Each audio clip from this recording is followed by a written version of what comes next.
지난 주일에 예고했듯이 오늘도 다윗 이야기입니다. 좀 더 정확하게 말하면 다윗과 밧세바 이야기입니다. 이 이야기는 성경에 나오는 가장 유명한 스캔들로 다윗을 좋아하는 사람들도 숨기고 싶어하는 다윗의 치부입니다. 오죽했으면 역대기사가는 다윗의 역사를 기록하면서 이 부분을 통째로 생략했겠습니까? 그래서 11장, 12장까지 나오는 다윗과 밧세바에 관한 이야기를 몽땅 드러냈습니다. 성서일과가 제시한 구약 본문은 사무엘하 11장 1절로 15절인데요. 너무 길어서 주보에 실을 때는 군데군데 생략한 곳이 있습니다. 그리고 또 11장은 15절이 끝이 아니라 27절까지 있는데 거기까지 보면서 오늘의 이야기를 자세히 살펴보도록 하겠습니다. 오늘 본문 1절은 이렇게 시작합니다. 그 다음에 봄에 왕들이 출전하는 때가 되자 다윗은 요압에게 자기의 부하들과 온 이스라엘의 군인들을 맡겨서 출전시켰다. 그들은 암몬 사람을 무찌르고 랍바를 포위하였다. 그러나 다윗은 예루살렘에 머물러 있었다. 밑줄 친 부분이 우리가 성경 공독할 때 뺐던 부분입니다. 다윗은 평생 전쟁터에서 잔뼈가 굵은 사람입니다. 그런데 이 구절은 다윗이 군대를 이끌고 전쟁터로 나가야 하는 자기 일을 요압 장군에게 맡겨놓고 후방 예루살렘에서 느긋하고 한가롭게 머물렀다고 그렇게 전하고 있습니다. 왜 다윗은 전쟁에 나가지 않고 예루살렘에 머물렀을까요?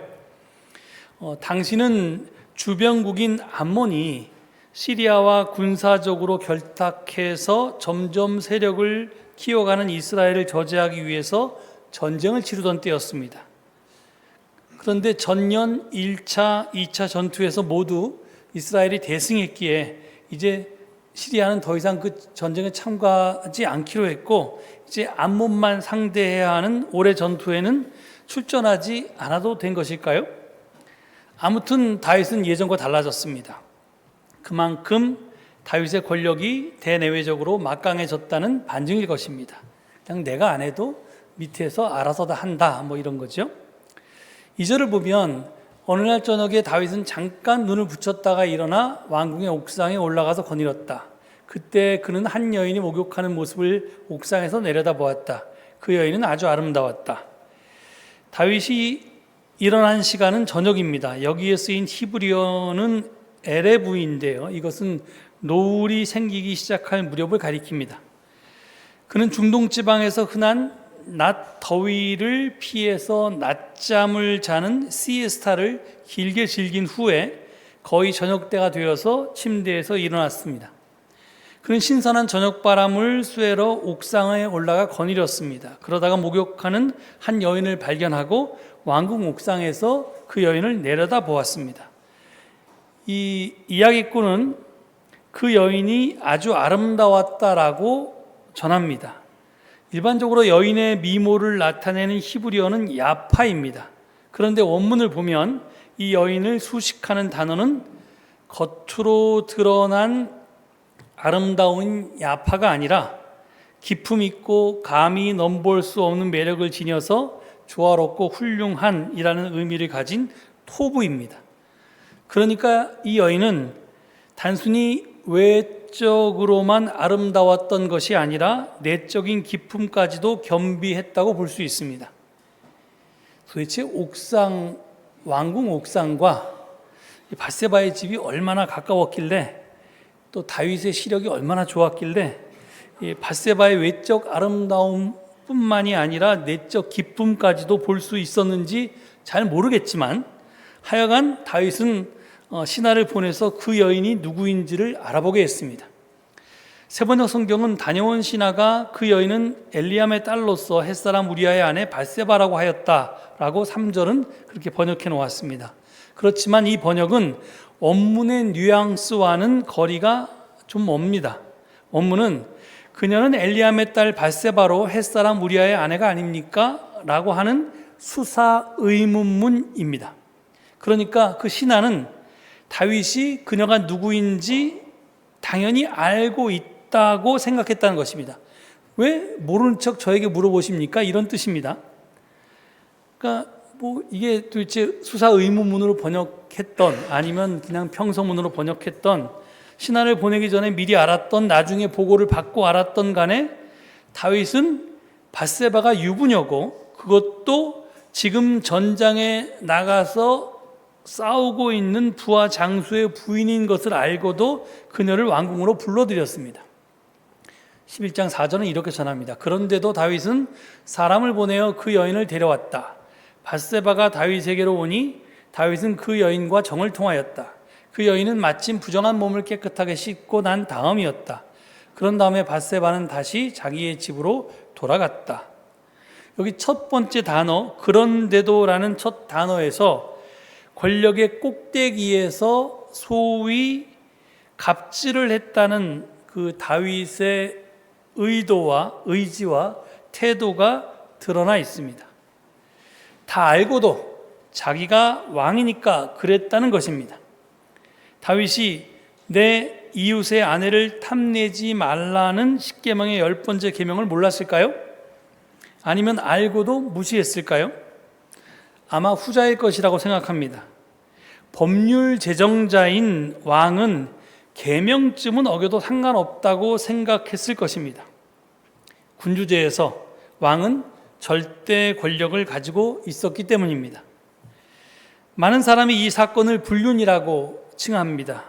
다윗은 그 여인과 정을 통하였다라는 우리말 번역이 오해를 불러일으킵니다. 하지만 여기에 쓰인 히브리 원어 샤카브는 혼외 정사나 성폭행 등 비합법적이고 비윤리적인 성관계를 기술하는 말입니다. 그러니까 다윗과 밧세바의 경우는 불륜이라는 표현보다는 성폭력이나 강간이나 이런 말이 더 적절하고 합당한 표현일 것으로 생각됩니다. 성경은 여기에다가 그 여인은 마침 부정한 몸을 깨끗하게 씻고 난 다음이었다라는 말을 덧붙이고 있습니다. 이 말은 월경이 끝났다는 말로 이제 생긴 아이는 햇사람 우리아의 아이일 수 없고 다윗의 아이임을 가리킵니다.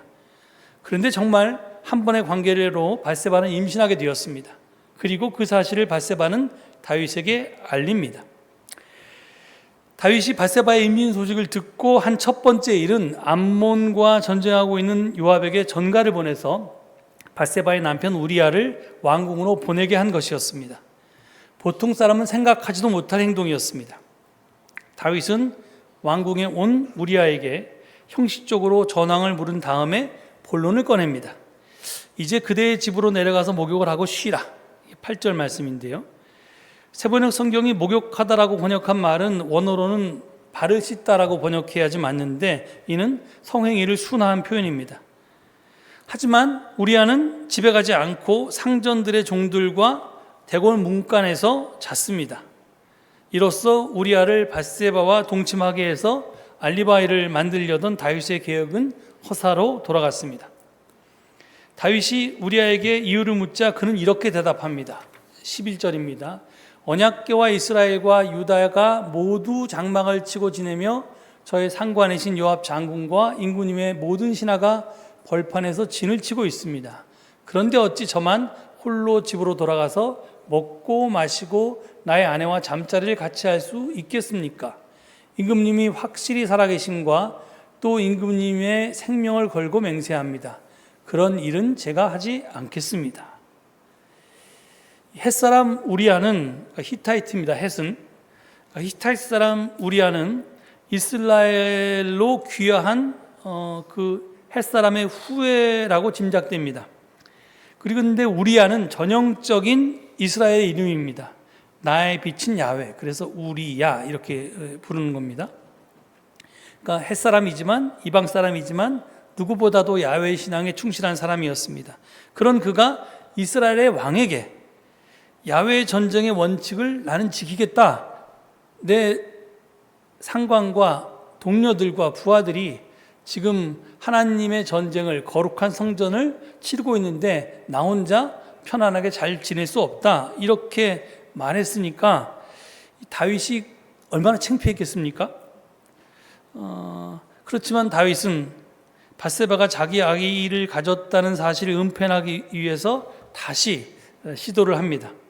그래서 이번엔 우리아를 불러서 만취하게 만들어 놓고 집으로 돌려보냈습니다. 하지만 이번에도 그는 집으로 들어가지 않고 신하들과 함께 잤습니다. 그렇게 해서 두 번에 걸친 은폐 시도는 완전히 실패하고 말았습니다. 같은 방법이 계속 실패하자 다윗은 방법을 바꿔서 요압에게 보내는 편지를 우리아의 손에 들려서 그를 전쟁터로 돌려보냈습니다. 내용은 너희는 우리아를 전투가 가장 치열한 전선으로 앞세우고 나갔다가 너희만 그의 뒤로 물러나서 그가 맞아서 죽게 하여라 하는 것이었습니다. 왕의 권력을 이용해서 간접 살인을 감행하려고 한 것입니다. 다윗은 요압과 다른 군인들을 자신의 살해 계획의 공범으로 끌어들입니다. 그리고 요압은 다윗의 뜻대로 적의 성을 포위하고 있다가 적의 저항 세력이 가장 강한 곳에 우리아를 배치해서 그를 전사하게 만들었습니다. 그리고 요압은 다윗에게 전령을 보내서 그 상황을 낱낱이 전합니다. 자신의 목적이 달성되자 다윗은 안도의 한숨을 쉬고 전령에게 이렇게 말합니다. 이 부분은 우리 본문을 넘어서는 건데 25절입니다. 너는 요압에게 칼은 이 편도 죽이고 저 편도 죽이기 마련이니 이번 일로 조금도 걱정하지 말라고 전하여라. 오히려 그 성을 계속 맹렬히 공격하여서 무너뜨리라고 전하여 요압이 용기를 잃지 않도록 하여라. 이렇게 전령에게 전합니다. 이제 다윗은 말과 행동이 거짓과 악으로 가득한 형편없는 파렴치범이 되어버렸습니다. 여기 25절 상반절을 보면 여기 보면 칼은 이 편도 죽이고 저 편도 죽이게 마련이니 이 일을 이렇게 내기 이 일이 여기 앞에는 이번 일을 조금 더 걱정하지 말라고 전하여라 이렇게 번역되어 있는데 그 뒷부분이 사실 직역하면 이 일이 내게 악이 되지 않게 하여라 이렇게 번역해야 좋습니다. 그런데 이게 무슨 말이냐면 지금 우리아를 가장 강한 적의 병사가 있는 곳에 배치해서 그 성 밑에서 그 성 위에서 쏘는 화살을 맞아 죽게 한 것이 그러니까 악이 되지 않게 하라 이겁니다. 그러니까 그게 악이 아니다라고 지금 그렇게 얘기한 겁니다. 하지만 2절 아래에서 사무엘기의 이야기꾼은 이렇게 전합니다. 27절 세 번째 절을 보면 주님께서 보시기에 다윗이 한 이번 일은 아주 악하였다. 그러니까 다윗이 저지른 일들, 즉 강간과 은폐 시도와 살인에 대해서 하나님과 다윗은 상반되게 생각했던 것입니다. 그런데 이런 다윗의 옛날에는 하나님의 마음에 합한 자라고 다윗을 표현하잖아요, 성경이. 그런데 하나님의 마음과 다윗의 마음이 같았다는 얘기인데 이게 지금 같은 사건을 놓고 전혀 다른 생각을 하게 됐는데 이런 변화가 돌변인가 하면 그게 아니었습니다. 상황이 변하면서 다윗의 지위에 변화가 생기면서 가랑비에 옷이 젖듯 그는 서서히 변해왔던 것입니다. 이에 대해서 제가 이미 지난주에 말씀드렸습니다. 과거 다윗은 무엇을 행하기에 앞서 하나님께 물어서 의견을 구했습니다. 하지만 언제부턴가 그렇지 않은 경우가 많아졌습니다.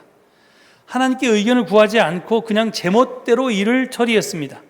왜 그랬을까요?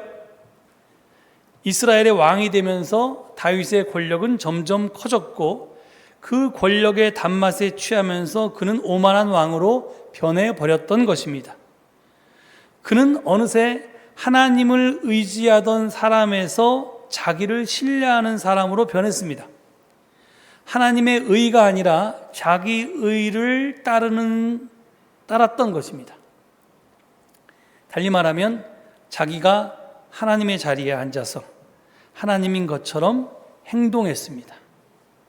이것이 사실은 인간이 하나님처럼 되려고 하는 것이 인간이 저지르는 최고의 불경인데 지금 다윗은 그렇게 되었다는 것입니다.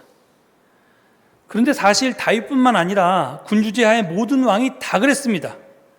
왕은 하나님의 지상 대리자로서 하나님은 하나님의 나라를 다스리시고 왕은 지상 나라를 다스린다고 유대교와 특히 기독교가 이런 주장을 쭉 펼쳐왔습니다. 그래서 삼위일체론이 제가 삼위일체론이 어떻게 나왔나 좀 불경스럽게 들릴지 모르지만 이게 하나님과 예수님이 이게 좀 차이가 있어야 된다 이렇게 생각하는 것이 원래 그 콘스탄틴 대제의 생각이었는데 그때 이제 그 삼위일체론을 주장하는 그 장로가 설득을 했습니다. 그렇게 되면 예수님이 지상 나라도 다스리고 천상 나라도 다스리니까 그러면 안 됩니다. 예수님이 하나님하고 똑같아야 하지만 예수님은 이제 승천하셔서 하늘나라 다스리시고 콘스탄틴 당신이 이 로마 제국을 다스릴 수 있습니다. 그래서 삼위일체론이 정치적으로 타결이 됐습니다. 그리고 나중에 우리가 잘 아는 루터가 종교개혁을 일으켰을 때 두 왕국설도 하나님은 천상 나라를 다스리시고 인간 왕이 지상 나라를 다스린다. 여기에 대해서 타협하면서 이제 종교개혁의 후원자를 얻을 수 있었습니다. 그러니까 이게 이제 기독교가 이런 이제 근거들을 계속해서 이제 해왔는데요. 그러니까 이런 근거 때문에 왕은 권력을 사유화해서 자기가 지상의 하나님으로 행세할 수 있었던 것입니다. 하지만 권력도 공이지, 즉 공적인 것이지 사적인 사유화의 대상이 될 수는 없습니다. 권력은 원래 하나님에게만 속했다는 것이 성경의 기본 전제입니다. 그러니까 하나님만이 왕이시다, 하나님이 우리의 왕이시다라고 하는 구약 성서의 수많은 고백이 바로 이것을 뜻하는 겁니다. 그 어떤 자도 하나님의 자리에 앉아서 우리를 다스릴 수 없다. 오직 하나님만이 우리를 다스릴 수 있고 나머지는 다 가짜다. 그래서 하나님의 자리에 앉아 있는 수많은 가짜 하나님들을 우상이라고 배격하고 그들을 이제 내쳤던 것입니다. 그래서 이제 애굽의 바로에게서부터도 탈출하고 이스라엘에는 처음에 왕을 두지 않았던 것입니다. 권력이라고 하는 것은 질서 유지를 위한 공적인 그런 힘입니다. 그러니까 인간이 함께 모여 살려면 질서가 필요하고 질서를 유지하기 위해서는 공적인 힘이 이제 서로 자기 주장들을 할 테니까 이걸 이렇게 조종하기 위해서 공적인 힘이 필요한 것이 이게 권력입니다. 그래서 바울은 로마서 13장 1절에서 모든 권력은 하나님께로부터 났다, 하나님께로부터 왔다 이렇게 선언했습니다. 그런데 공적인 권력이 사유화된 것이 바로 왕권으로 시작된 권력의 독점 체제입니다. 그래서 사무엘기 앞에 보면 백성들이 왕을 세워달라고 했을 때 사무엘이 그 반대에 거기에 대해서 반대하고 걱정을 했던 것입니다. 왜? 왕이 세워지면 결국은 하나님을 왕으로 섬기는 게 아니라 왕이 하나님 자리에 오를 테니까. 그래서 그게 싫어서 출애굽을 했는데 이스라엘에 또 다른 바로가 생기고 이스라엘이 애굽처럼 될 테니까 그래서 반대했던 것입니다. 근데 그게 그때 이후로 계속해서 이어져 왔습니다. 인류의 역사 속에서 이스라엘뿐만 아니라 세계의 많은 나라들이 하나님의 거신 권력을 누구 한 사람의 것이 아니라 모든 국민이 함께 누려야 할 권력으로 이렇게 되찾은 것은 근대 민주공화국이 탄생한 이후입니다. 그래서 우리 대한민국 헌법 제1장 1조는 이렇게 선언합니다. 대한민국은 민주공화국이다. 대한민국의 주권은 국민에게 있고 모든 권력은 국민으로부터 나온다. 여러분, 토지만 공개념이 있는 게 아닙니다. 권력은 대통령에게 있는 게 아니고 또는 검사에게 있는 게 아니고 이게 힘 있는 사람에게 있는 게 아니고 모든 국민이 다 가지고 있다. 이게 주권 재민 사상이고요. 이것이 바로 그 토지 공개념처럼 권력이 공이라고 하는 것의 다른 표현입니다.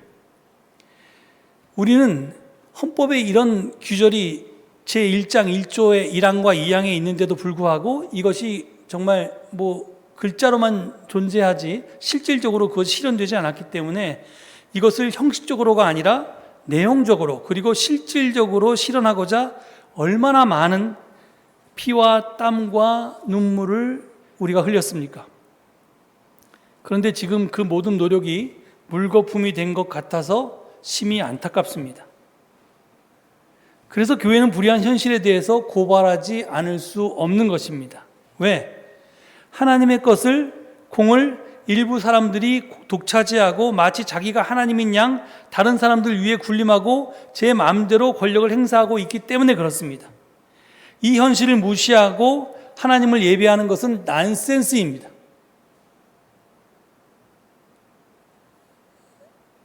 지금 하나님이 아닌 사람이 하나님의 자리에 앉아서 자기가 하나님인 것처럼 지 멋대로 하는데 이것은 그냥 그런가 보다 이렇게 놔두고 우리는 주일마다 모여서 하나님 감사합니다 이렇게 찬양하고 이렇게 예배드리는 게 난센스라는 겁니다.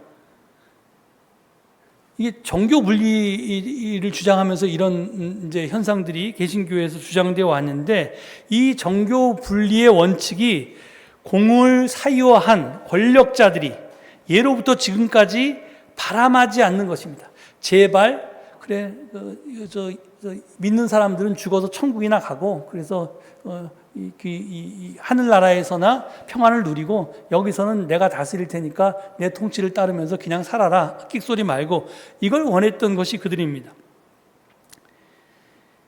그래서 우리 기장교회에 다니시는 분들이 왜 기장교회에 가면 정치 문제를 다루느냐 하고 이렇게 말하시는 분이 계십니다. 그런데 우리 기장교회는 옛날서부터 우리는 교회이기 때문에 정치 문제를 다룹니다. 이렇게 대답했습니다. 그러니까 이게 정치와 우리의 신앙생활이 분리되어 있는 게 아니라 사실은 하나일 수밖에 없고 아주 밀접한 연관이 있다는 겁니다. 이것이 연관이 없다, 상관이 없다, 상관해서는 안 된다라고 가르치는 게 잘못된 신앙이라고 하는 것이 우리 기장의 신앙입니다. 야고보서 1장 15절은 욕심이 잉태한 즉 죄를 낳고 죄가 장성한 즉 사망을 낳느니라 이렇게 증언하고 있습니다. 오늘 증언 제목 권력죄 그리고 죽음이 바로 여기에서 나왔습니다. 다만 욕심을 권력으로 바꾸었을 뿐입니다. 권력이라고 하는 것은요 인간이 가진 여러 가지 욕심 가운데 하나인데요 아주 정확하게 말하면 모든 욕심 가운데 가장 정점에 위치하는 것입니다. 그리고 이것은 특별한 사람만 갖고자 하는 것이 아니고 모든 사람이 다 추구하는 것입니다. 그 증거가 예수님이 공생애를 시작하기 전에 광야에서 받으셨던 유혹 장면입니다. 여기 마태복음 4장 8절 9절을 보면요 이렇게 되어 있습니다. 또다시 악마는 예수를 매우 높은 산으로 데리고 가서 세상의 모든 나라와 그 영광을 보여주고 말하였다. 내가 나에게 엎드려서 절을 하면 이 모든 것을 내게 주겠다. 이 유혹 장면에서 마귀는 예수님을 데리고 지극히 높은 곳으로 가서 천하 만국과 그 영광을 보여주면서 이렇게 유혹했습니다. 내가 만약 내게 절하면 다 내 것이 되리라. 이 유혹은 바로 권력에 대한 욕망을 뜻합니다. 권력에 대한 욕망을 다른 말로 하면요 자기를 높이려는 유혹입니다. 사람들이 나를 쳐다보는 것, 내가 중심 인물이 되는 것, 요즘 젊은 사람들 표현으로는 내가 센터에 서는 것이죠. 이것이 이제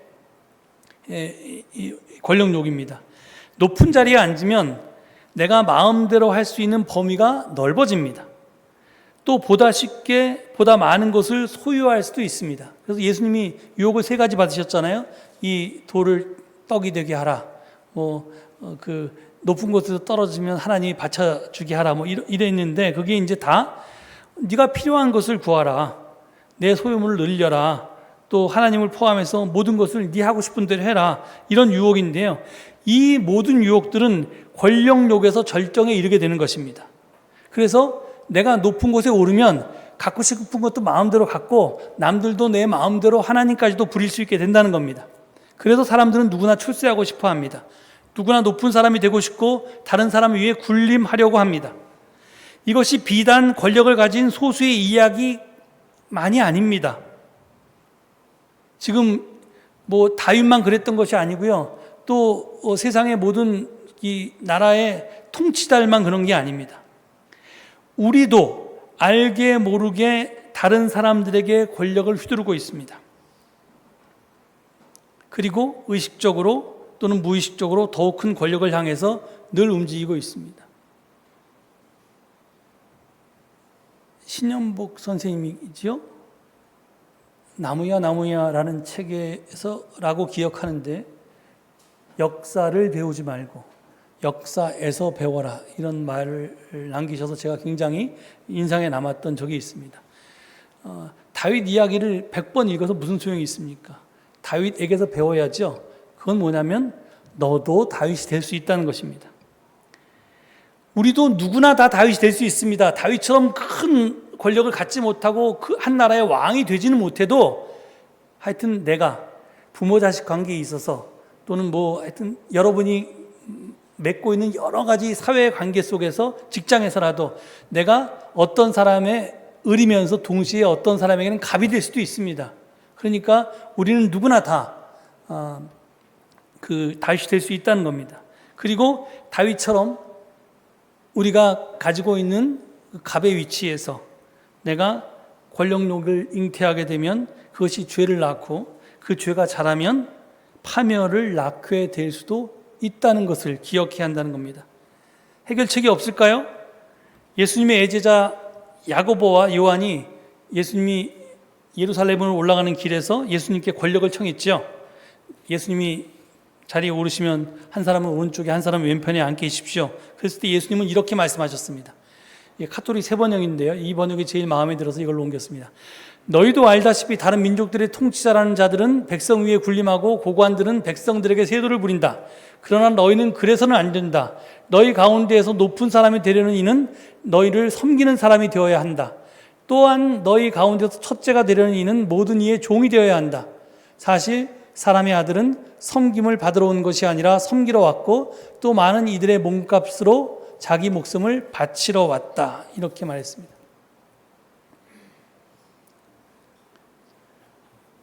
제가 지난 주일에도 말씀드렸듯이 권력은 선도 아니고 악도 아닙니다.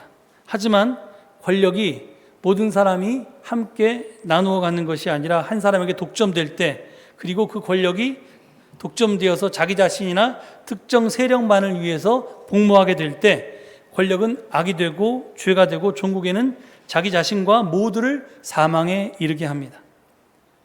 그러니 지금 예수님께서 예루살렘으로 십자가에 달리러 돌아가시면서 제자들이 권력을 청했을 때 했던 말을 우리는 꼭 기억해야 합니다.